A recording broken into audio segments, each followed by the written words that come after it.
안정, 진통의 효과 그냥 한 귀로 듣고 한 귀로 흘리시면 됩니다. 잘라진 뭐였죠?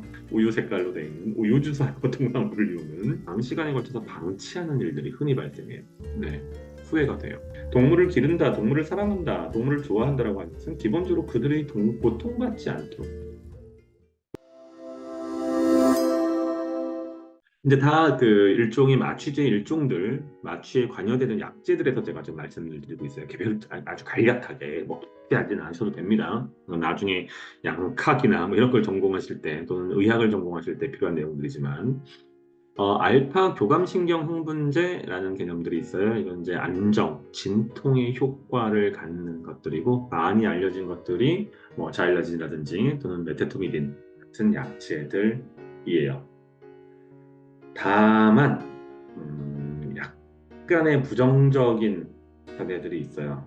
특히 고단위로 사용할 경우에는 자일라진 같은 경우에 호흡기에 문제를 유발하거나 호흡 부전이 발생하거나 또는 흥분이나 경련 같은 문제가 발생할 수 있다라는 거고 경우에 따라서 이런 알파 교감신경 흥분제를 케타민하고 결합해서 사용할 경우에는 안정 효과, 진통 효과가 강화된다. 이런 언급들이 있으니 그냥 한 귀로 듣고 한 귀로 흘리시면 됩니다. 아, 이런 게 있었지? 그냥 맞아. 뭐. 네, 그 정도면 충분하십니다. 마취를 할 때 저희가 이제 많이 사용하는 것들 중에 하나가 케타민하고 프로포폴이 있는데 케타민 같은 경우에는 보통은 이제 근육에다가 주사를 해서 짧게 수술을 할 때 많이 사용합니다. 다만 이제 케타민은 투여량을 늘린다고 해도 뭐 이렇게 마취가 막 잘 되는 것도 아니고요. 종이 뭐 커요. 한 800g 넘어서 1kg 정도 돼요. 그런데 정맥 주사를 할 수도 있고 정맥 주사를 했을 경우에는 근육 주사한 경우보다 어떻습니까?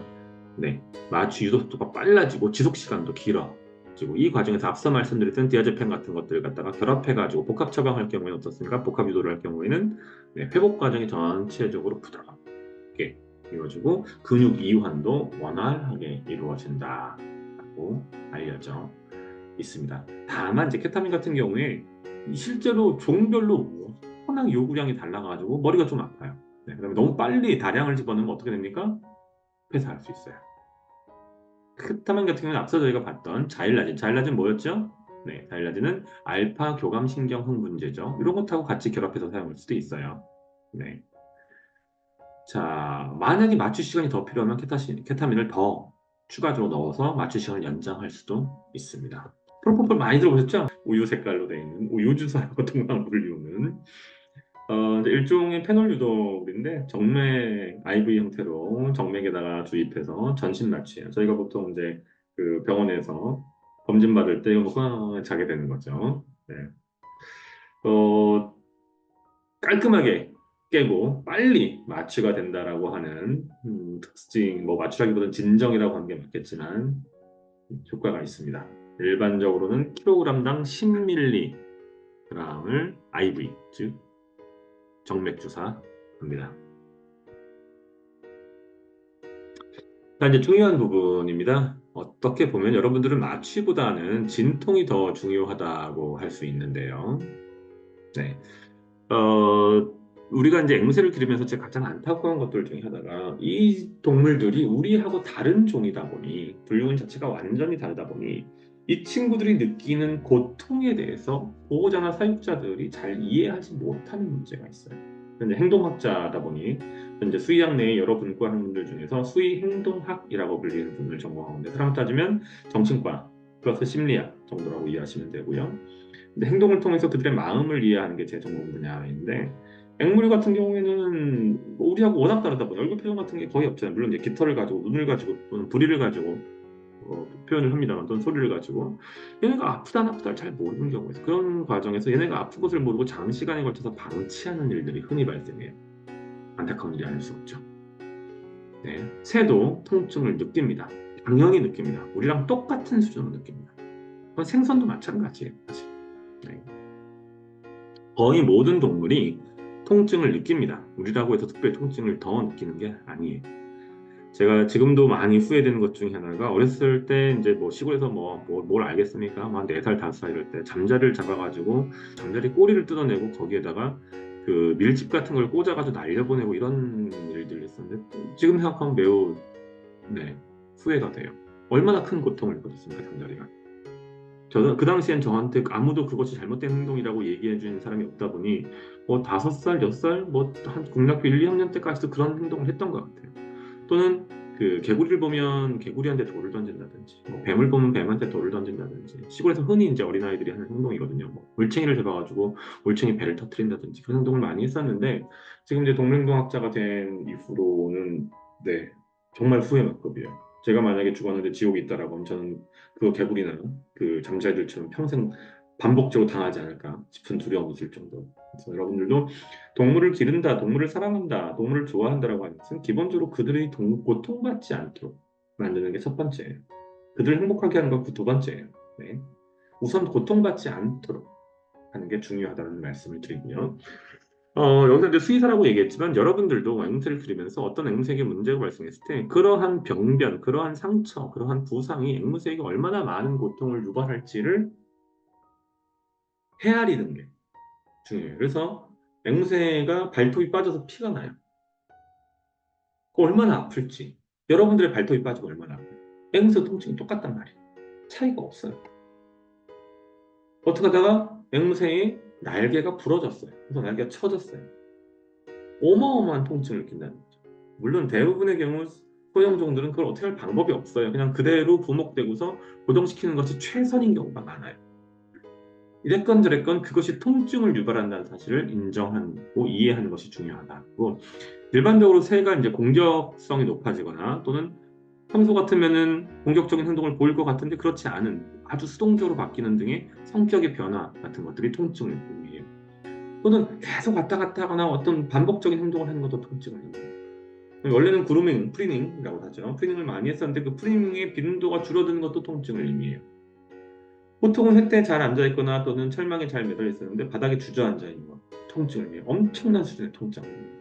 밥을 먹지 않거나 또는 디프레션, 무기력증이 있거나 호흡을 잘 못해서 헐떡헐떡, 특히 꼬리가 이제 움직이는 경우가 많은데 호흡이 곤란되거나 다리를 절뚝거리거나 특정한 곳을 계속해서 물거나 건드리는 행동들 전부 다 또는 암에 떡 졸아가지고 아무것도 못하고 그냥 이렇게 멀려보는 강직성 부동이라고 하는데 이런 모든 것들이 통증을 의미해요. 그럼 이런 통증이 있다면 어떻게 돼요? 당연히 여러분들은 그 통증을 없애기 위해서 노력해야 돼요. 일반적으로 앞서 저희가 말씀드렸던 알파 교감신경 흥분제라든지 또는 케타민 같은 것들의 진통 효과가 있고요. 그 이외에도 이제 뒤쪽에서 저희가 볼 다양한 약제들로 진통할 수 있어요. 가장 널리 사용하는 진통제로는 아편 유사제가 있어요. 이제 아편과 유사한 화학적 구조를 갖고 있는 것들을 의미하고 이거는 이제 매우 중요한 관리 대상이에요. 그러다 보니 대부분의 일선 동물병원에서는 이런 방식의 진통제, 고농도 진통제를 비치하지 않는 편이에요. 한 수술은 물론 다리 절단술을 했어, 또는 뭐 부리 절단술을 했어, 또는 개복을 했어. 그럼 그것에 대해서 마약성 진통제를 처방해야 되는데 처방하지 않는다는 거죠. 그런 부분들을 수의사하고 여러분들이 적극적으로 협의를 해야 돼요. 이런 수술을 하면 그 수술을 한 다음에 마취는 어떻게 보면 수의사가 마취를 하는 이유는 수술을 용이하게 하기 위한 거예요. 물론 새도 고통을 덜 받죠. 그럼 그렇게 하고 나서 마취에서 회복한 다음에 남아있는 통증은 무엇으로 처리할 것이냐는 거죠. 그건 진통제를 써야 된다는 거죠. 근데 일반 진통제가 되냐? 안 된다는 거예요. 저는 이제 그 신장 제거 수술을 한번 해봤는데 아무로 한 십수년 전에 어마어마한 통증이에요. 마약성 진통제가 한번 끊겼는데 정말 죽는 게 차라리 나을 정도의 통증을 느꼈어요. 새는 안 그러냐고 똑같아요. 상황에 따라서는 국소 마취를 할 수도 있어요. 국소 마취를 할 수도 있고 국소 마취를 하는 경우에는 보통 리도카인 같은 것들을 많이 사용하게 되고요. 리도카인 사람한테도 많이 사용하는데 일반적으로 저희가 이제 마취와 관련해서는 통증과 관련해서는 예방이 치료보다 훨씬 모든 질병이 그렇죠. 예방이 치료보다 낫다예요. 이른바 이제 윈드업이라고 하는 또는 와인드업이라고 할 수도 있고 와인드업이라고 불리우는 신경이 말려 올라간다라고 하는 표현들을 우리가 이제 마취학에서 많이 쓰는데 이게 뭐냐 하면 과도한 자극을 주면 그 신경이 고도로 흥분 상태가 되어서 일종의 이제 과민성 뉴런 상태가 되어서 뉴런의 과민화된 상태가 되어서 어떤 자극이 들었을 때 그 자극이 멈춘 다음에도 그 자극이 지속적으로 실제로 있는 것처럼 가상해서 느끼는 문제들이 있어요. 네, 그럼 어떻게 하면 되냐? 그런 문제가 발생하지 않도록 하려면 미리 예방적으로 마취를 해버리면 되는 거예요. 수소 마취를. NSAID라고 불리는 NSAIDs, NSAID라고 보통 읽고요. 비스트레도이성 소염제들이 있는데 이런 것들 같은 경우에도 네, 조직 민감도 앞서 말씀드렸던 그 어떤 뉴런의 와인드업 현상을 줄여줄 수 있는 방식으로 통증을 감소시켜줘요. 우리는 이제 마취를 진행하고 수술을 하는 과정에서 가장 중요한 것이 마취만큼 또는 회복만큼 중요한 것이 무엇이다? 바로 마취 상태를 관찰하는 것, observation, 모니터링 하는 거예요. 특히 어떤 문제가 있다? 조류는 폐 내부에 공기가 남아있는 기능 잔기 용량, 이제 영어로는 functional residual capacity라고 하는 것이 표류도 훨씬 작기 때문에 단속적으로 호흡이 멈추는 무호흡 기간이 발생할 수 있어요. 그런 것들은 심각한 조직 손상이나 심지어는 폐사로 이어질 수 있죠. 따라서 그런 것들이 원활하게 잘 이루어지고 있는지 관찰하고 모니터링 할 필요가 있어요. 그중에서 가장 중요한 것은 뭡니까? 호흡기 계통이에요. 호흡 속도도 중요하고요. 호흡의 총량도 중요해요. 이 호흡의 패턴의 변화가 없는지 확인하는 것이 중요하고 그런 과정에서 최근에는 이런저런 기술들이 많이 발전했고 그렇게 포유류 쪽에서 발전한 기술들이 조류 쪽으로도 흡수가 되어서 이를테면 이제 가장 대표적인 것이 호기말 이산화탄소 분압 측정법과 같은 것들. 이건 뭡니까? 날숨에서 이산화탄소의 농도가 얼마나 높은 이게 만약에 과도하게 높다는 얘기는 뭐예요? 체내에도 이산화탄소의 분압이 높다는 것을 의미할 수 있겠죠. 물론 이제 IPPV 아까 말씀드렸죠. 뭡니까? Intermittent Positive Pressure Ventilation과 같은 기법들을 통해서 네, 호흡이 원활하게 이루어질 수 있도록 하지만 그럼에도 불구하고 각각의 개별 개체 상황에 따라서 미세하게 방금 보신 것처럼 호기말 이산화탄소 분압 측정법과 같은 방식으로 조정해 줄 필요가 있다. 순환계통, 호흡만큼이나 순환계통도 중요해요. 순환계통에서 중요한 것은 뭡니까? 청진, 맥박, 이제 ECG 그런 것들이에요. 기본적으로 맥박이 잘 뛰고 있다. 오케이. 네, 큰 문제가 없는 것으로 보면 돼요. 특히 이제 중요한 것이 뭐냐 하면 조류는 심박 자체가 높아요. 따라서 심전도계를 사용한다라고 하면 아주 민감한 고성능의 심전도를 사용하지만 이러한 심박수를 제대로 측정할 수 있다. 라는 말씀을 드리고 부가적으로 앵무 같은 경우에는 아무리 커봤자 1kg 남짓이기 때문에 그 동맥의 혈압을 직접적으로 측정하기는 매우 어려워요. 네, 또한 제약이 존재한다. 거고 신경계통도 관찰하는 것이 매우 중요해요. 신경계통의 관찰에서 가장 중요한 것은 뭐냐 하면 그렇다면 이제 그 마취하는 과정에서 신경학적으로 또 문제가 발생하면 턱이 막 움직인다든지 네, 분전이 나온다든지 눈에 동공이 움직인다든지 발이 움직인다든지 근육이 갑자기 막 떨린다든지 이러한 현상들이 발생할 수 있어요. 네, 일반적으로 적절한 수준의 마취에 도달하게 되면 산동이라고 해서 눈동자가 풀리고요. 눈꺼풀이 완전히 닫히고요. 네, 그다음에 순막이라고 해서 여기 움직이는 막이 천천히 안에 있는 하나의 부가적인 그 눈꺼풀이 있거든요. 뿌연 색깔의 그런 것들이 천천히 움직이고 있다라고 하면 근육이 정상적으로 완전히 이완되고 동시에 고통도 느끼지 못하는 정신이 해리된 상태가 된다. 라고 봅니다. 산소 공급에 대해서는 복잡한 내용이기 때문에 여러분들에게 굳이 하나하나 설명하지는 않아도 될 것 같고 다만 앞서도 말씀드린 것처럼 산소가 정상적으로 공급되고 있다 할지라도 그것이 꼭 최상의 상태를 의미하지 않는다. 왜? 이산화탄소가 제대로 빠져나가지 못하면 산소도 높지만 이산화탄소도 과다한 혈중 탄산이 과도한 문제가 발생할 수 있기 때문에 과탄산 혈중 문제가 발생할 수 있기 때문에 자, 체온. 저희 아버님이 한 벌써 7, 8년, 10년쯤 된 것 같은데 척추관 협착증 이런 걸로 꽤 유명한 서울의 어떤 병원에서 적지 않은 금액을 주고 척추관 협착증에 대한 어떤 시술을 진행하셨는데 그 과정에서 화상을 입으셨어요. 그게 뭐냐면 마취를 하면 체온 조절 능력이 떨어진단 말이에요. 그 과정에서 이제 체온을 조절하기 위해서, 체온을 높이 유지하기 위해서 몸에다가 핫팩을 붙였는데 그때 과도하게 온도가 높아서 팔에 화상을 입어서 피부를 난리를 쳤었어요, 그 때문에. 네. 조류의 경우도 똑같아요. 수술하는 과정에서 몸이 워낙 작다 보니까 잘못하면 온도 조절이 잘못돼서 체온이 높아지거나 또는 낮아질 수 있습니다. 그래서 그런 것들을 막기 위해서 다양한 방법들을 쓰는데 이제 교과서에는 가장 좋은 방법 중에 하나가 적외선 등을 적절한 위치에 비추고 계속해서 체온을 확인하는 것이라고 언급하고 있습니다.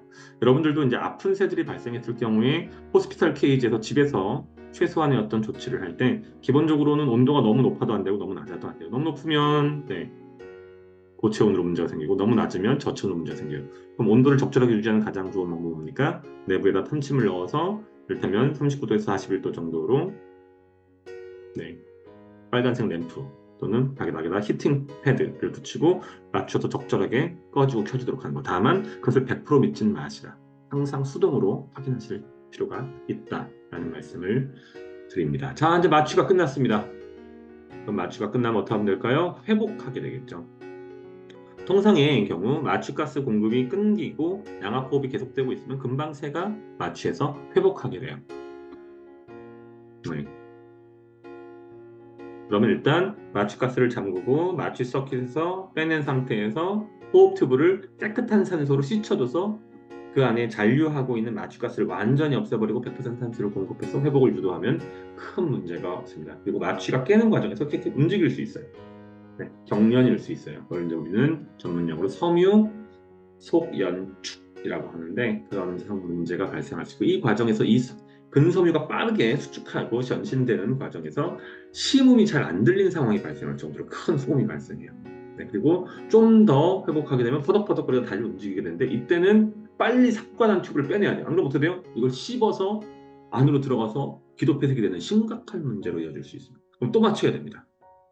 거기까지 오면 그냥 놔두면 안 되고 가볍게 감싸서 정상 위로 머리끝 세우고 전체적으로 호흡이 원활하게 그리고 과도하게 몸을 누르지 않게 그러면서 몸이 떨리거나 어디에 끼어서 부상당하지 않으면서 마취해서 회복되도록 합니다. 그래서 만약에 완전히 마취가 끼어서 혼자 있는데 큰 문제가 있다라고 하는 시점까지 이렇게 데리고 있어야 되고 거기까지 오면 그 다음에는 바닥이 푹신한 그렇다고 무슨 소파가 아니고요. 바닥에 베딩이 충분히 깔려 있는 곳 안에 횃대가 없는 상태에서 올려놔서 스스로 그 안에서 어둡게 해줘서 어둡고 따뜻하고 습윤하게 해줘서 천천히 완전히 기력을 회복할 수 있도록 하면 되고 통상의 경우 한 30분 정도면 완전히 흡입 마취에서 깨어나게 됩니다. 흔하게 발생하는 일은 아니지만 마취 중에 이를테면 어떤 이유로 인해서 응급 상황이 발생할 수 있습니다. 체온이 갑자기 올라간다든지, 저기 호흡이 갑자기 멈춘다든지, 기타 등등 여러 가지 에피네프린 유도라든지 카테콜라민 유도 같은 그런 상황들이 벌어질 수 있기 때문에 그것에 대응하기 위한 충분한 준비를 해놓는 게 좋고요. 이런 과정에서 가장 흔히 사용하는 것들은 불수강이나 정맥에다 카테터를 미리 삽입해 놔서 문제가 발생했을 경우에 바로 IV로 접근할 수 있는 그런 어떤 가능성을 열어두는 것이 일반적입니다. 그렇게 긴 시간은 아니었는데 일단 짧지만 압축적으로 마취 그리고 진통에 대해서 알아보는 시간 가졌습니다. 여러분들의 앵무새는 건강하신가요? 저희 브리더스 퀄리티는 여러분이 앵무새와 함께 더 오래 건강하고 행복하게 살 수 있도록 지속적으로 노력하고 연구하고 있습니다. 저희는 앵무새의 진심입니다. 이상 브리더스 퀄리티 학술고문 심용주 박사였습니다. 감사합니다.